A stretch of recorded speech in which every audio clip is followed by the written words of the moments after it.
Hello दोस्तों, welcome to inclusive study centre. इस video में आपके सामने 100% एक ऑथेंटिक खबर देना चाहता हूँ। कल तक मैं 80% था कि एग्ज़ाम पोस्टपोन होगा, लेकिन आज मैं 100% कह सकता हूँ एग्ज़ाम आपका पोस्टपोन हो रहा है, क्योंकि सरकार जो है वो अपनी रूल और रेगुलेशन को बदलने के लिए बिल्कुल तैयार नहीं है और यही वजह है कि एग्ज़ाम सेंटर मिल नहीं रहे। तो मैंने आपको कारण भी बता दिया है। अब आप समझ लेना एग्ज़ाम आपको दिसंबर में होगा और ये पूरी तरीके से 100% करेक्ट खबर है। अब मैं आपको एक बात और बता देता हूँ कि मैंने 4 बार यूपी पीसीएस का प्री पास किया है और क्या स्ट्रेटजी अपनाई थी। देखो मैं क्या करता था, अब बहुत लोग स्टैंडर्ड बुक पढ़ते हैं, मैंने क्या किया है कि घटना चक्र प्लस करंट अफेयर मैंने हमेशा किया है। इनको इनको बिल्कुल मैंने कंठस्थ करके रखा हुआ है और 4 बार मैंने पीसीएस का प्री पास किया है और हर बार मैं 100+ क्वेश्चन करेक्ट करता हूँ। तो आप ये बात समझ लेना, आपको ज़्यादा कुछ इधर उधर दिमाग लगाने की ज़रूरत है ही नहीं। अगर आपने अभी तक थोड़ा बहुत इधर उधर कर रखा है तो टाइम आपको 1 महीने के आसपास का फालतू मिल गया है, तो आप अपनी स्ट्रेटजी को फिर से रिवाइज कर सकते हो और चीज़ों को फिर से कर सकते हो। तो ये मैंने आपको सारी अपडेट बता दी, ज़्यादा वीडियो में लंबा करूँगा नहीं। 2-3 सब्जेक्ट हैं आपके जिन पर आपको ज़्यादा ध्यान देने की ज़रूरत है। एक आपका हिस्ट्री है, एक आपका करंट अफेयर है, क्योंकि हिस्ट्री जैसे हिस्ट्री पॉलिटी पॉलिटी है और करंट अफेयर है।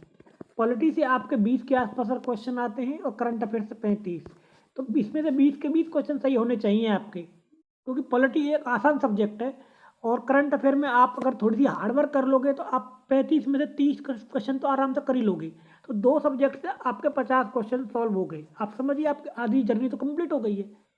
ज़्यादा चीज़ों को इधर-उधर करने की ज़रूरत नहीं है, राता फैलाने की ज़रूरत नहीं है। एक बात और मैं आपको बताता हूँ कि जैसे एनवायरनमेंट के लिए घटना चक्र पढ़ो या परीक्षा वाणी पढ़ो, इसके अलावा कुछ मत करना।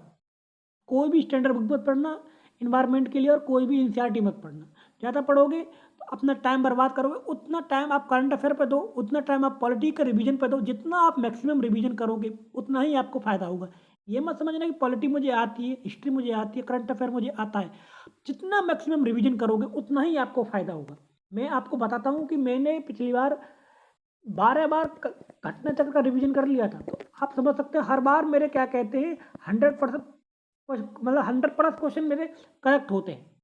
तो एक बार तो मेरे 112 क्वेश्चन करेक्ट हुए थे। तो आप समझ सकते हैं सिर्फ और सिर्फ इन्हीं चीज़ों को मदद से। अब बहुत लोग कहते हैं कि पुरानी बात है, अरे मैं रिसेंट की बात कर रहा हूँ। मैं रिसेंटली बात करूँ, हाँ 2017 के टाइम पे पैटर्न बिल्कुल अलग था। अब पैटर्न बिल्कुल चेंज हो गया है, वो पहले जैसी बात नहीं है। अब 2-3 साल में चीज़ें बदली हैं, लेकिन वो चीज़ें कितनी बदलने की कोशिश की उन्होंने, लेकिन पेपर घटना चक्र से ही आ रहा है और लूसेंट से आ रहा है। तो ये मैंने आपको अपनी सारी स्ट्रैटेजी बता दी। प्लीज़ चैनल को शेयर करें, सब्सक्राइब करें, सपोर्ट करें। ये टेलीग्राम ग्रुप है मेरा इंक्लूसिव स्टडी सेंटर। अगर आपको मुझसे कुछ क्वेरी पूछनी है तो बायो में मेरा लिंक @राजकुमार चौधरी 1, आप मुझसे कोई क्वेरी पूछ सकते हो। धन्यवाद गाइस, नमस्कार।